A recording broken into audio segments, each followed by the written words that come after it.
Adam, you forwarded me a pretty interesting email recently. Isn't every email I forward you interesting? Absolutely not. No, no comment. No.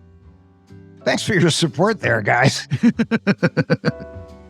So what about it was interesting? Yeah, the email was a sort of heads up for customers of this company, just saying, this is what a phishing email from us would look like. Look for these telltale signs of a phishing email. But a phishing email from us? You said a phishing email from us. Yeah, let's start over here. This email is from a company that we do business with, and instead of being promotional or anything like that, it was just a heads up for their customers to know what to look for in a phishing email. So it had just a couple of good, helpful little tips to say, check the sender email address, check for the domain, look for a couple of these little suspicious red flags here. And I thought it was a nice example of just sort of good citizenship from a corporation. Just saying, we're not going to get anything out of this, but this is how you as our customers can stay informed and protect yourselves against phishing scams. This is a great example of a company doing the right thing. Today's guest is the story about how companies don't always do the right thing. Indeed. Yes. And with that, welcome to What the Hack, a show about hackers, scammers, and the people they go after. I'm Adam, cyber truth speaker. I'm Bo, cyber magic mind swiller. And I'm Travis, cyber alpaca spittle. Ew. That's disgusting. And today we hear the story of an actor turned corporate spy.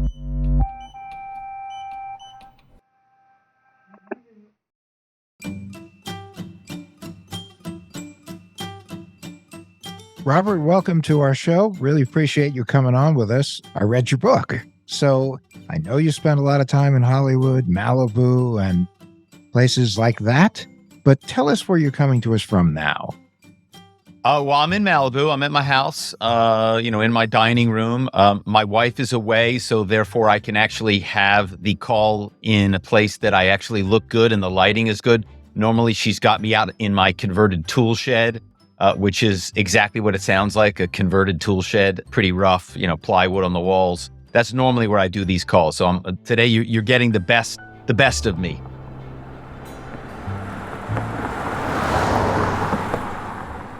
I know you grew up in Philadelphia in a family that had an automobile business, but your real love in life was something different. Yeah, so, my great-grandfather sold horse carriages before cars were invented, became one of the first automobile dealers in Philadelphia. My grandfather took over that dealership. My father took over that dealership. I was supposed to take over that dealership.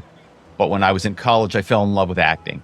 And I really wanted to move to New York to be an actor. I didn't know anybody that had been, forget about an actor, I didn't know anybody that had ever been an artist.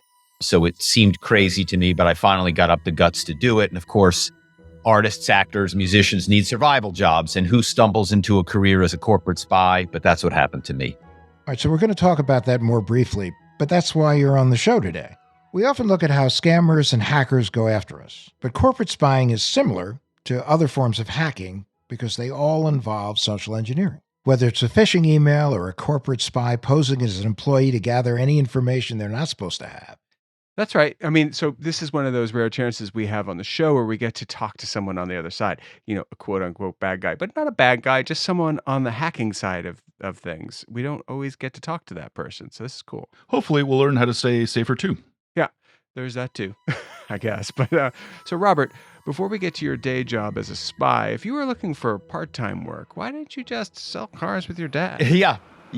Well, look, when I graduated from UPenn in Philadelphia, I did go to work for my father, and turned out to be pretty damn ironic because the trickery of car sales just didn't sit right with me. It just didn't feel right to me, which of course, was kind of hysterical when I end up going into corporate spying, which was far more ethically challenging than car sales. So I'm just curious. This is of perennial interest to me. What kind of things do car dealers do that's so tricky? Well, look, it's not, I'm not going to bag on car salespeople because it's all sales, right? At the end of the day, all sales is I'm going to sell you my product for as much money as I can, right? And sometimes you're selling a product that's a great product and people love to buy, like the iPhone. And sometimes you're selling a product that people don't want to buy, like the first Hyundais when they came out, right?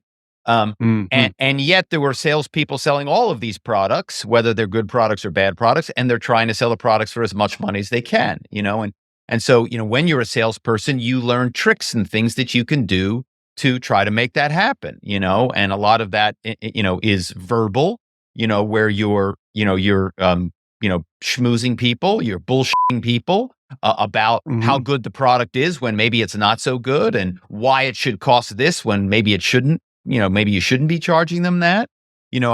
Cars, as an example, there's no set price on a vehicle. There's the manufactured suggested retail price on the window sticker. But nowadays, a buddy of mine is trying to buy a car right now, and dealers are charging way above the MSRP, which I never heard of in all my Yep. years. Yep. Right. I think sales is an honorable profession, but there is trickery involved in good sales. You're trying to sell and make as much money as you can. The more money you make for your company, the more it goes into your pocket, because most sales is commission based and commission oriented. That really plays into every business, and certainly it's all about selling the dream, or at least getting enough people to buy into whatever it is you're trying to do. Yeah. Which is what social engineering is, which is what we talk about all the time. Absolutely, yeah. Well, that's also what actors do, more or less, right?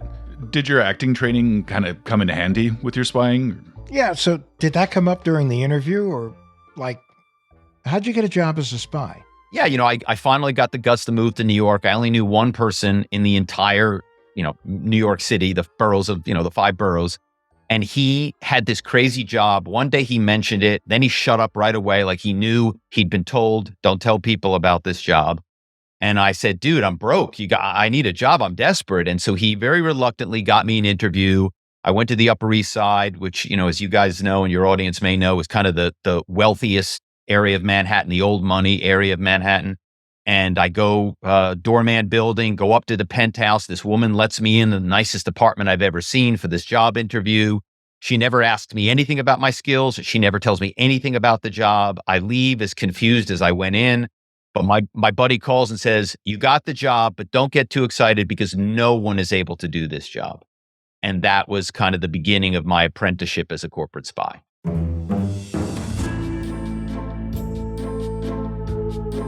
You went into this to see this woman. She knew you were an actor. You're obviously absurdly handsome, and so absurd. They go, "Oh my gosh, who is this guy? He could probably get the birds to come out of the trees and recite poetry." Was that part of the interview? Do you think that she was actually trying to see if you were the kind of person people would tell stuff to?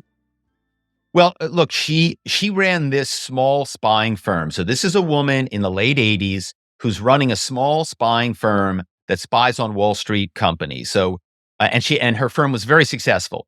So she really was kind of groundbreaking, because back in the day, women, were not, they were not running businesses, Wall Street related businesses. They weren't executives.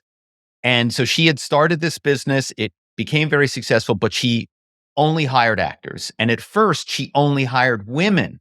My buddy who got me the job, we were the first 2 men she ever hired, and she really didn't want to hire us. She only believed that women could do the kind of spying that she needed.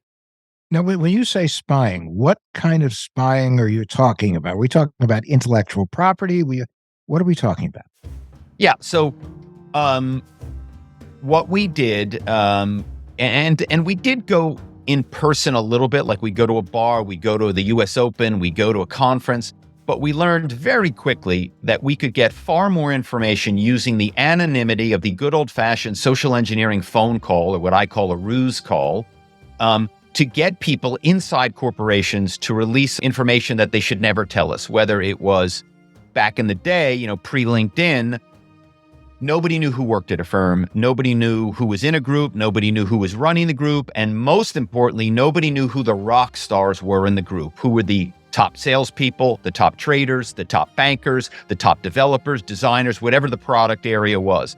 And we quickly learned that every firm has a metric that they use to rank their employees. And we would learn what those metrics were. If it was a sales team, we would get the sales number. So we could literally tell who was number 1 on the sales desk, who was number 2 on the sales desk. And as you can imagine, I'm a big football fan, and I always go back to the football analogy. When Tom Brady left the New England Patriots, I haven't seen them in a Super Bowl since.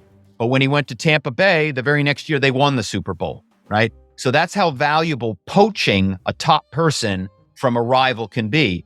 And corporate America is just as cutthroat and competitive as any sports league. When you say this woman set up a company to perform this corporate espionage, was it fully legal?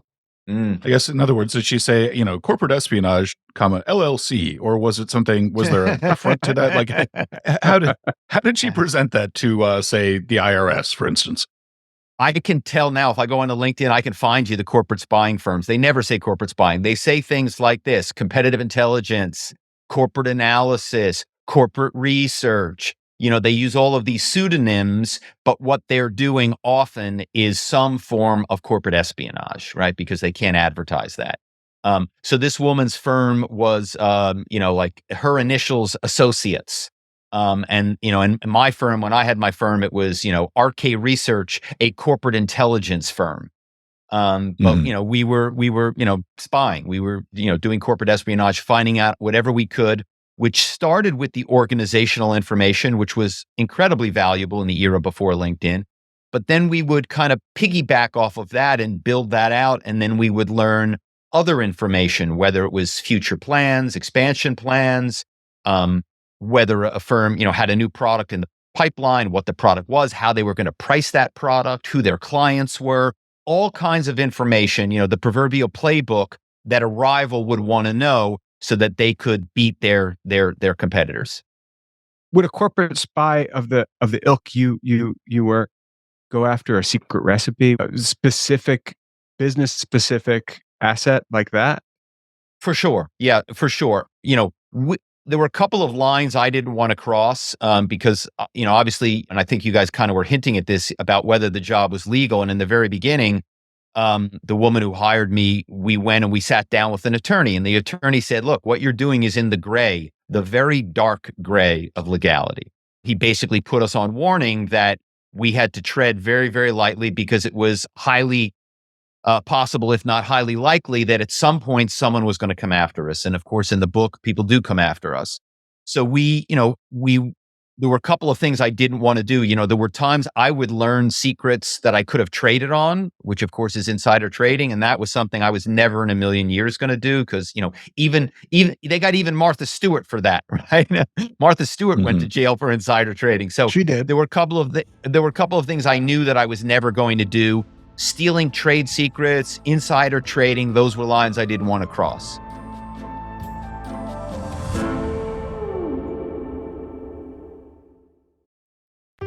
How do you prepare for a future that's already happening faster than you can think? From ChatGPT to crypto crashes, the future is now here, and it's not what we expected. Wired's new podcast, Have a Nice Future, explores this uncomfortable future with conversations with people who are already bold-faced names and people who should be. Have a Nice Future is hosted by Wired's global editorial director, Gideon Litchfield, and senior writer, Lauren Good. Each week, they speak with the top technologists, thinkers, and creators to bring you stories where politics, culture, commerce, war, art, entertainment, loss, and love are all touched by technology. New episodes of Have a Nice Future are released every Wednesday. You can listen and follow now wherever you get your podcasts.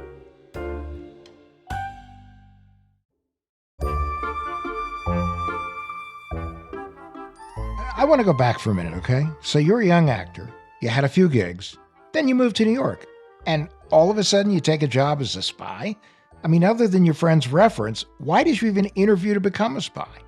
Well, when you first get to New York City, the first two things you got to get is a place to live and a job, right? So the job was kind of the priority. Gotcha. I had been acting in Philadelphia. I had done a lot of shows at Penn. And then while I was working for my dad at the car dealership, I got hired to be the lead in a music video for a band called the Hooters, they were actually a big band in the mid-'80s. Yeah, and I remember them. And the video was directed, believe it or not, by a young David Fincher. So for those of our listeners who may not recognize the name David Fincher, he's like a serious director. Yeah. He directed movies like Seven, The Social Network, Fight Club. right? Who, of Wow. course, that break, basically, my father was kind of very upset that I was leaving the business. And then all of a sudden, when they had a world premiere of the video on MTV, and back in the day, they had a world premiere. They advertised it. And then, Tuesday at 8 p.m., the world premiere video from the Hooters, it played. And then, of course, it played nonstop. And when my father saw me in that video, and I'm in, almost every frame of that, 4-minute video, all of a sudden he began to think, wow, maybe there is something in this. He still didn't want me to go. But shortly thereafter, I was booking big parts in big shows. I starred opposite James Gandolfini in a play. I starred opposite Calista Flockhart in a play. Okay, so you were doing some real acting, though. Yeah. I'm a member of the Actors Studio to this day. So you've done some cool stuff in acting. Certainly the book tells some great stories. What do you think is like the coolest thing that happened to you during your acting career? I think there's a certain like Forrest Gump element to the book where I have these encounters with really famous people at critical moments in not just my life, but also in their lives. And so one of the craziest stories is O.J. Simpson, but the story that people ask me the most about is Paul Newman, because everybody loves Paul Newman, and he was such an amazing actor and an incredible human being. And so when I was a young guy and I became a member of the Actors Studio, I got cast in a play in the Actors Studio, and we were performing it, and the show was a big success. And one night, all of a sudden backstage, there's this beautiful man with eyes that were so piercing blue I couldn't even look him in the face. And he says, "Hey, nice job, kid. Way to go. Good work."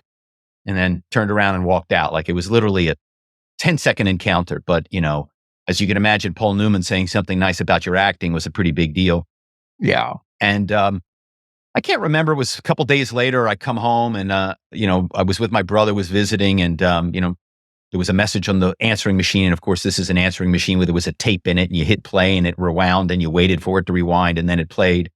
And it was Joanne Woodward. And she was saying, that she had been there that night too, and that she and Paul had loved my work. They were doing a reading at their apartment, and they'd love for me to come up. Was on a Sunday. And so, I was excited, but I was also a little disappointed because, I thought, when they said reading, I thought they were going to ask me to read, but instead it was a reading where I just assumed I was going to come and listen to somebody else read. Right. But when I showed up at their apartment, which apartment does not do justice, they live on Museum Mile on Fifth Avenue, right across from Central Park. The nicest building you could ever imagine. Of course, multiple doormen. I go up, the door opens, and I come into this foyer where there's all of this incredible artwork on the walls.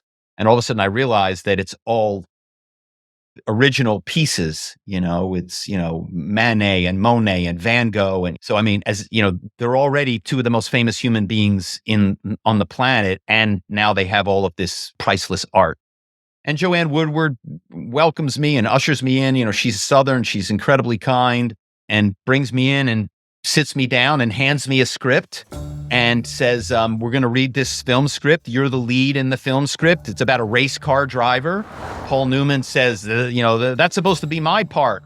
Joanne Woodward says, yeah, you're too old now. And he's sitting on a chaise lounge. By the way, it's Sunday at 11:30 a.m. He's sitting on a chaise lounge with a 6-pack of beer at his feet. He's drinking beer the whole time we're doing this reading. And I'm doing this reading of this, potential movie, playing the race car driver with Paul Newman sitting there watching me drinking beer. So it was a little intimidating, but they were really wonderful people. That didn't happen to become Days of Thunder with Tom Cruise, did it? I think indeed it did. I was up for that movie too, Robert. Bo was in the pit crew in that movie. I don't know when you saw it, but yeah, he was there. So that is actually much more. That's probably what I would get cast for. It was sad but true. So you're an actor. You're just beginning to get your feet wet in the world of corporate espionage. What's the first tactic you learned how to use? That's a great question. The people that trained me and trained my buddy, and the book, his name is Pax, they were women, again, because the woman who had the firm thought only women could do the job. So we were learning originally from women. And the women had ploys that they used, which were incredibly effective, where they were basically playing put-upon assistant, calling another put-upon assistant. and they would call and they go, oh, my boss is so horrible. He's so mean. He yells at me. He treats me so poorly. I'm going to lose my job if I don't get this information. And to my shock, assistants on the other end of the phone would go, oh my God, it's okay. Don't panic. I mean, these women would even break out the tears and start crying sometimes. And to my shock, the assistants on the other end of the line would go, hey, don't worry that you're not going to lose your job. I'm going to help you. What do you need? Let me get it for you. I couldn't believe it. Well, of course, when we would try to use that ploy, it was completely unsuccessful because we weren't assistants. And back in the day, and we're talking, mainly 90s, early 2000s, most assistants were still women. So we had to learn different ploys that played to our strengths, first of all, by just being men.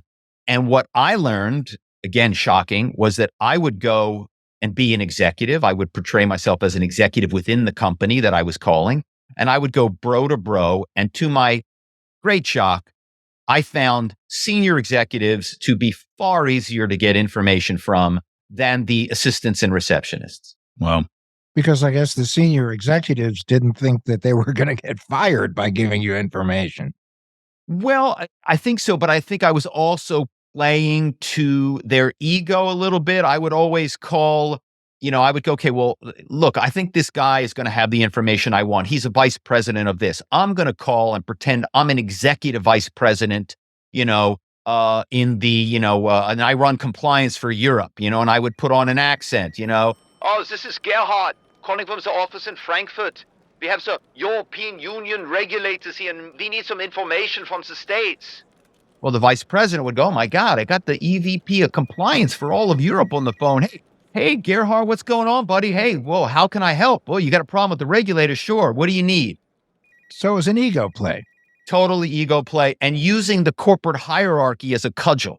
Well, that'll do it, especially the magic word we've learned anywhere is compliance. The minute you get a call from compliance, your blood runs cold, the hair on the back of your neck starts trying to figure out a way to get off the back of your neck. So, yeah. That's right. Yeah, that's right.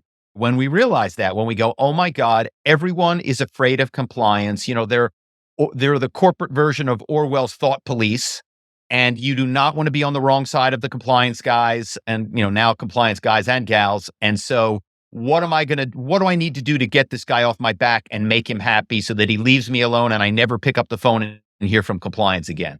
Okay, so say compliance doesn't work. What's the next method? Well, compliance always worked. And the next, okay. Yeah, there you go. So you Nice always one do trick. that. Yeah. And the next method would have been not to throw the ploy in the trash, but to just find somebody else. Because look, did I get the information from every single person I called? No. Did I get the information that my client wanted at every firm? Yes, I did. Or let me just say 99.9999% of the time, whatever the information my clients wanted, I got that information. I didn't get it every time, but eventually I'd find somebody in the firm that would get that information for me or knew that information. And one of the tricks we learned pretty quickly was that when you ran into a tough customer, somebody that wasn't going to give you the information, we had a technique for putting them to sleep. That's what we called it. And so the person would be yelling and screaming, I don't believe you are who you say you are, and blah, blah. Okay, calm down. Look, do you want me to send you an email? I will send you an email. It will explain exactly what I'm doing. Yes, I want you to send me an email. I want you to send me an email right now, and I want it to come from the company email address. Okay, no problem. I will have it to you within an hour. It will explain. Okay.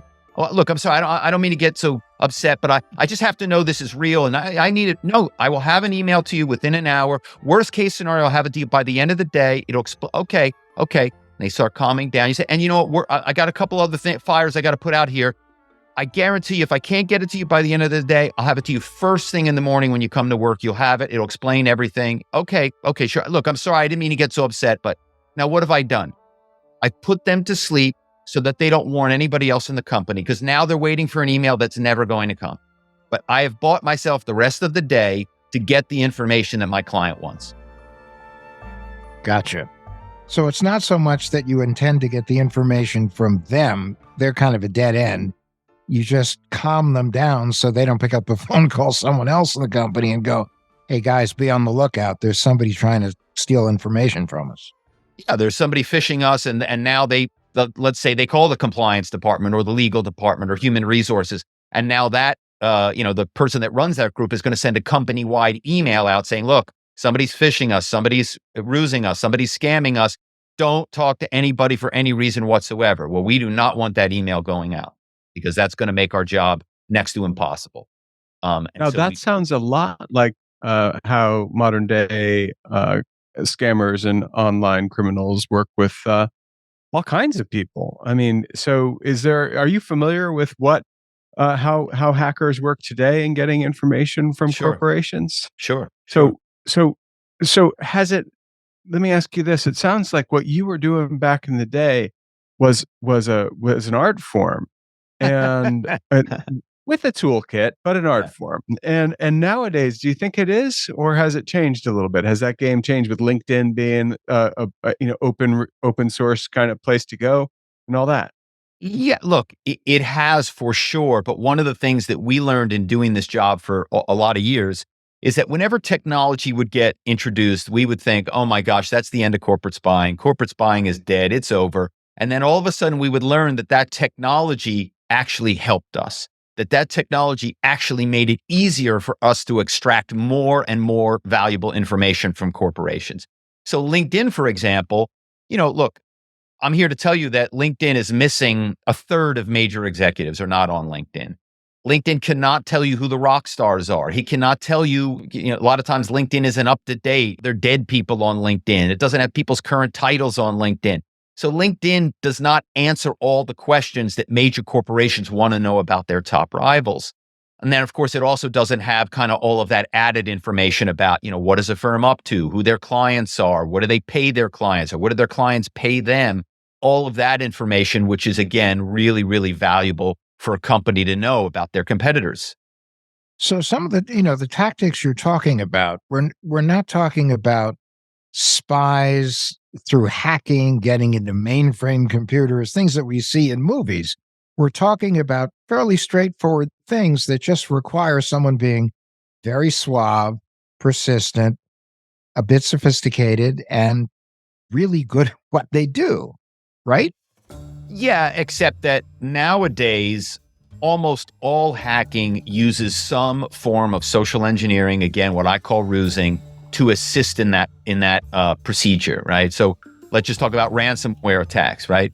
When we talk about these ransomware gangs, indeed they are gangs, right? And they have, a small number, depend on the gang, of course, but they have people that it's kind of like a Mission Impossible where they have one person that's the social engineer. The social engineer goes in first. The social engineer learns things, how a network is set up, how they handle encryption, how they do this, how they do that by having conversations. That information is then funneled to the hacker, which makes the hacking that much easier. Then once the hacking is done, there's somebody that's kind of the financial instruments expert, and he's the one or she's the one that makes sure that they can get paid, in Bitcoin or however they choose to get paid in a way that it cannot be tracked back, right? So each person has a part of that ransomware attack mission, and the social engineer is part of that equation. So who was not identifying the individuals, but the people who were part of your crew, and especially when you teamed up with the bigger guys in London and New York, what did each person in your crew do? Well, look, everybody had a different skill set. For example, all the spies I worked with, everybody had a go-to accent, and I never heard anyone have the same go-to accent. This one woman, it was the Irish. For me, it was the German. For somebody else, it was English, and they would utilize these accents to portray themselves as people, because most corporations now have offices in London, in Dublin, in Frankfurt, in Tokyo, in Dallas, in Charlotte, and all over the world. So you could be from anywhere and still be a major executive. A lot of times people will recognize the name. They'll go, oh, it's Gerhard Mannheim in the Frankfurt office. He runs compliance for all of Europe. But they haven't spoken to Gerhard, or maybe they heard him on a conference call. A lot of times what I would do is I would Google somebody, or I would call their phone number back in the day, and I would hear their outgoing voice message so that I could imitate their voice. So I would hear, as this is Gerhard, I am not here right now. Please leave a message, whatever. And I go, oh, I can do that accent. I can, So obviously, as actors, that gave us a real leg up, because when you think about it, if somebody sounds, like who's thinking that somebody's calling them and putting on a German accent or putting on an Irish accent, right? It's ludicrous, and that's one of the things, again, we learned is that the crazier the ploy, the crazier the ruse, the more believable it became. Have you ever been rused? Well, it's funny. I just did a spot, a segment for something which I won't go into, but I was basically saying there was recently this Italian man was arrested and charged with wire fraud because he was stealing the unpublished manuscripts of famous authors. And he created yes. You saw that, right? He created these slightly altered but official looking email addresses. And he got literary agents, publishing house editors, international book contest judges to all fall victim and send him the unpublished books of famous authors like Margaret Atwood, who wrote The Handmaid's Tale. Now, when I heard that, I'm like, wait a second. Literary people are supposed to be super smart. Like, they all went to Ivy League schools. They're like the smartest people in the proverbial room. If they can be phished and scammed, all of us can be phished and scammed, including me. And I see, look, we all get phishing, hacking, scamming, duping requests every day, right? Whether it's a phone call, whether it's a text, whether it's an email, and some of them are pretty damn good. I always tell people, the main thing to do when you get those is, I have a 30-second rule. I don't click on anything. I don't forward anything. I don't do anything until I look at something for 30 seconds.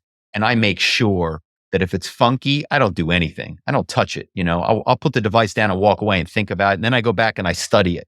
And that's when you all of a sudden realize, that it's fake.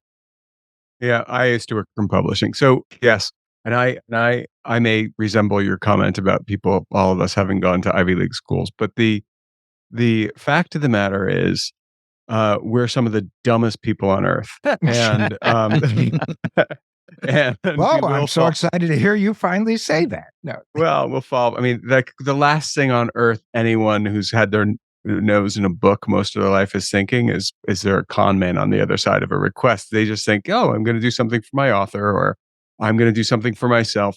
So my first job in publishing was at a top tier publisher, literary publisher, but also popular books.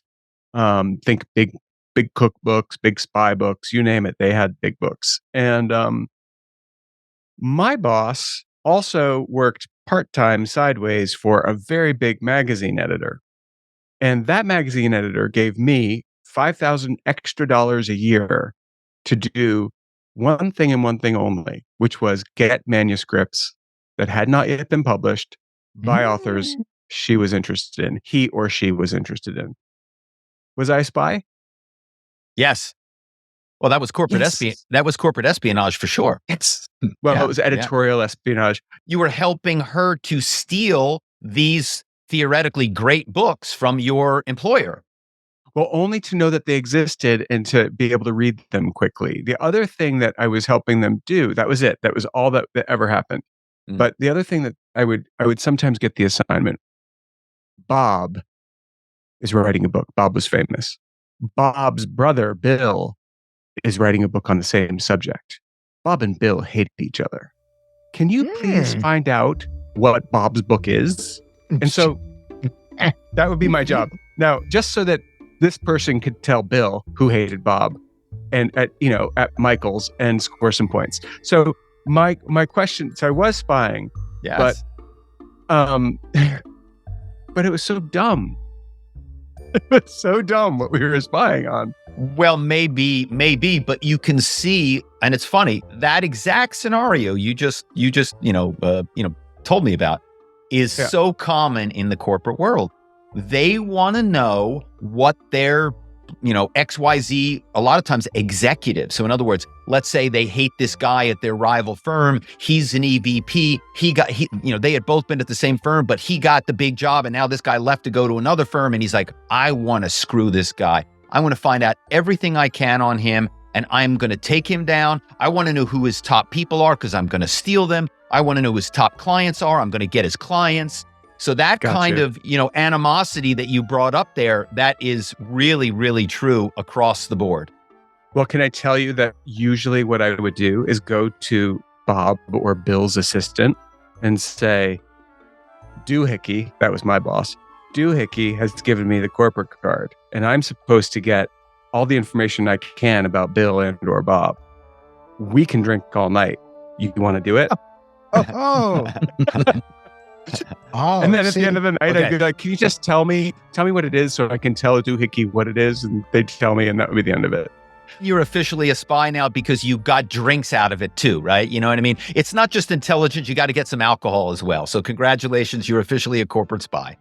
Nice. I'm going to be able to tell a good story to my kids at Thanksgiving. I'm really happy, Robert, that I now know that I was a spy. Am I a good spy or a bad spy, or are all spies the same? All spies are the same, and I'm going to send you. It's a little badge. It says corporate spy. You know, you can wear it out in public. You know, it's just a good thing to have. You know, get you into some places. Or really kicked out hard. And you're also saying that basically, unless cocktails are involved, you're not an official corporate spy, correct?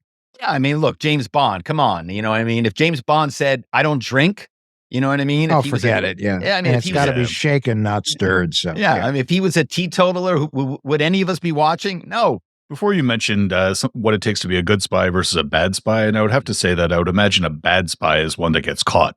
Did you ever get caught? And actually, the same question goes to Bo, for that matter.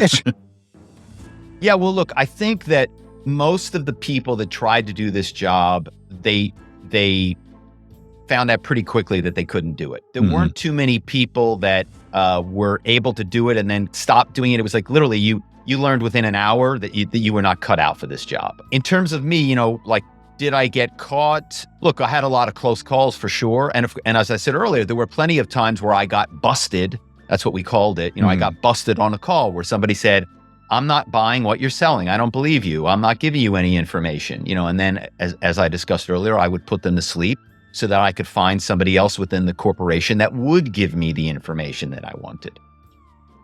So at any point did anyone say like, "Hey, you're not really Gerhard"? Oh, man, yeah, of course. Yeah, of course. You know, I mean, now the Gerhard one was pretty foolproof. I mean, that was pretty, you know, I mean, I like to say, you know how many times people told Gerhard 9? You know, well, the only thing with Gerhard that got me once, and it's funny, I forgot about this story, is so I'm calling somebody in, you know, whatever, New York to get some information, and I'm pretending I'm Gerhard or whatever the German guy I'm pretending to be. You know, the guy's name could have been, you know, Hans or whatever. And I'm doing that, and all of a sudden the person I get on the phone starts speaking German. Guten Tag. Wie geht's? And I can speak German. I did learn German in high school and college. So, you know, I'm proficient, but I'm not fluent. But if I'm saying I'm this German guy in Germany, I would be fluent. So what I had to do was very quickly, like, say 1 or 2 sentences in German and basically find a way to switch into English, you know? And I did that, and it worked, and it was fine, because Germans, of course, are very proud of the fact that they speak flawless English, so they are usually they're pretty quick to switch over to English. If I'd had a French speaker on the phone and I had been doing the same ploy pretending I was French, I would have been screwed. Answer your question, Travis. I never got caught. Nope.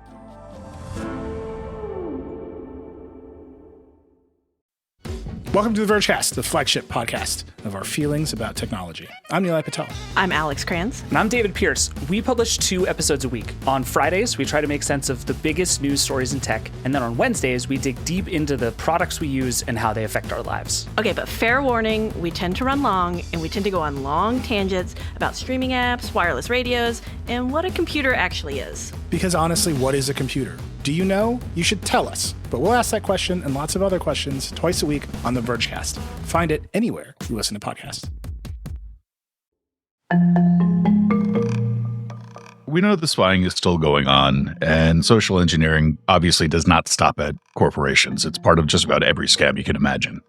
So for our listeners, you mentioned the 30-second pause rule earlier. I think that's a really great idea. We constantly tell our listeners to go slow, since a lot of scammers kind of try to get you to, you know, act as quickly as possible before thinking. What are some other red flags that someone, either at a corporation or just if they're getting a scam call out of the blue, that should tip them off immediately that someone is not really on the up and up? Well, I think number one, you just said it. It's an emergency. It's an emergency. You must do this right now. You got to click on this right now. You've been hacked. Your money's going to disappear. your house is going to burn down, whatever it is, it's an emergency. So that's the first thing. There's also an element of somebody trying to be your friend, right? Somebody trying to be your friend. I'm doing you a favor here. I'm helping you out. I figured this thing out. There's this problem, whatever. So that there's that kind of thing where somebody's trying to be your friend. I always say, it's like beware of Greeks bearing gifts, right? That old quote. You called it the Ben Franklin rule. Could you elaborate on that in the book?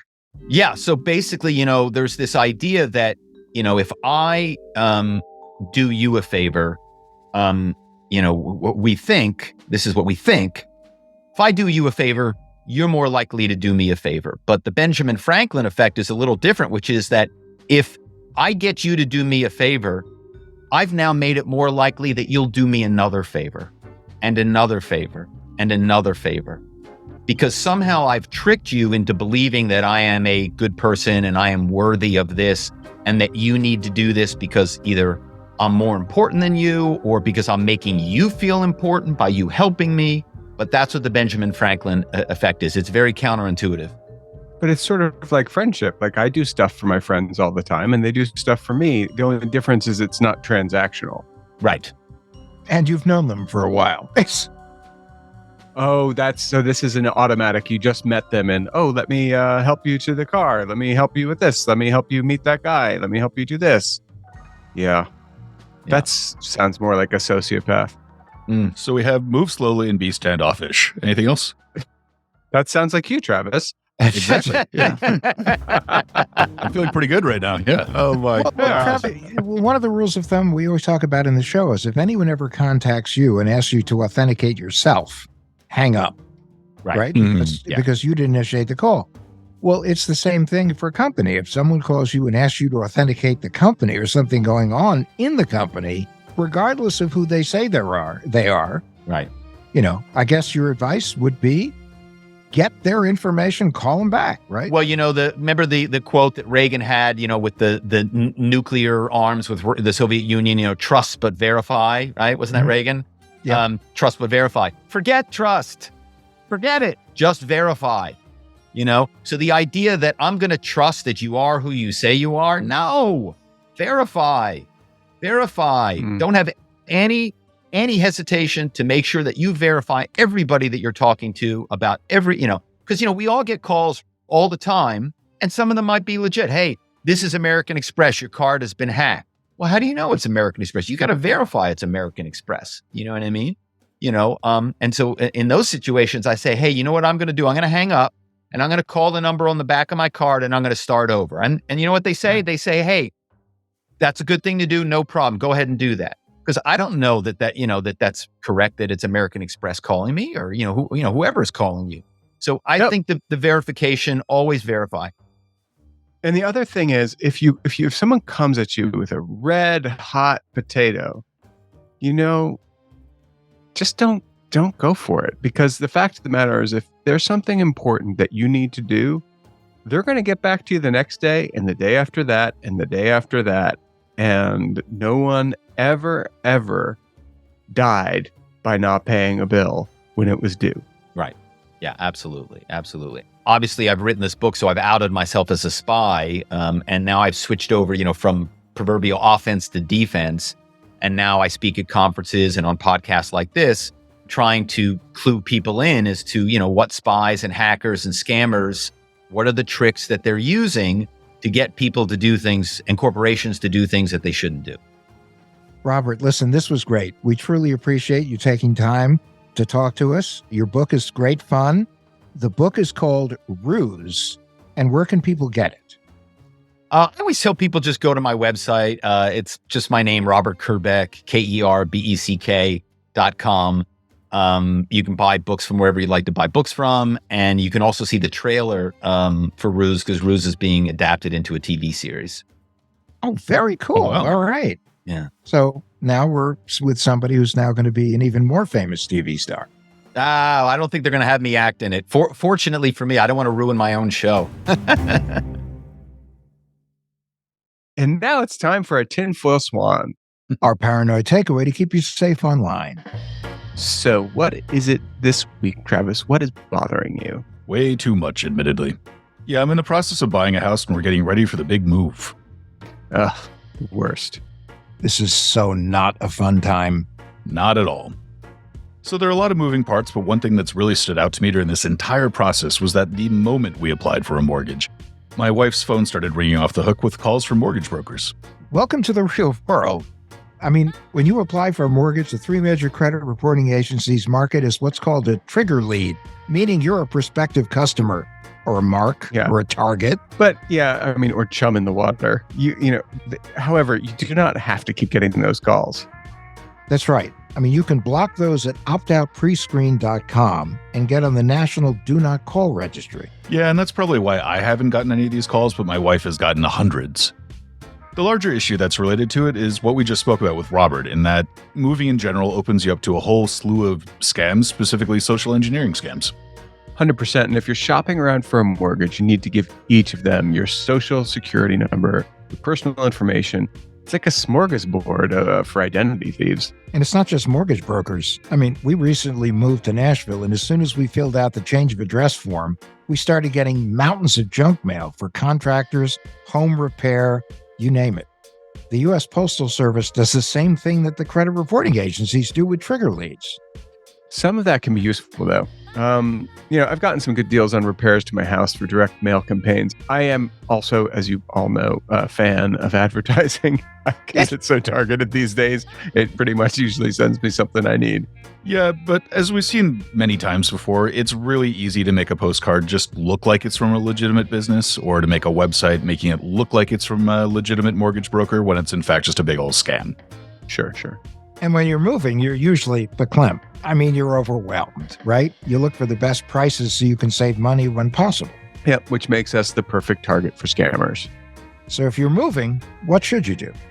Don't move, just stay put. No, it's easier than done, but go slow. I mean, on all of it, because you have a lot to do, but you just have to, don't allow yourself to be rushed. There's a mover outside, there's this, there's that. Everyone wants to get paid right now. Too bad. Go slow. There's always a lot going on over the course of a move, but there's a lot of money changing hands too. Take the time to check reviews. Make sure that the businesses you're dealing with are for real and not poorly reviewed. Read every document before you sign it. Look, there's a lot of paperwork. Someone dishonest can just sneak in a few clauses here and there, and it can cost you a fortune. Right, and if you're moving with your spouse or partner, just consider dividing the labor and make it one person's job to do the vetting and research. Or you can ask a friend or relative to help with some. If it gets them out of helping with the actual move itself, they might be more willing. The stress of moving can be overwhelming, but it's temporary. The stress of getting scammed while moving can last for years. So above all, just be careful. And that is our tinfoil swan.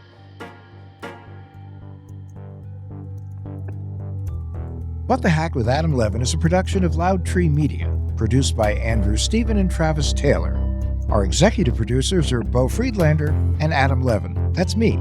You can find us online at adamlevin.com and Instagram, Twitter, and Facebook at Adam K. Levin. Come back next week. And rate and review. It really helps people find the show.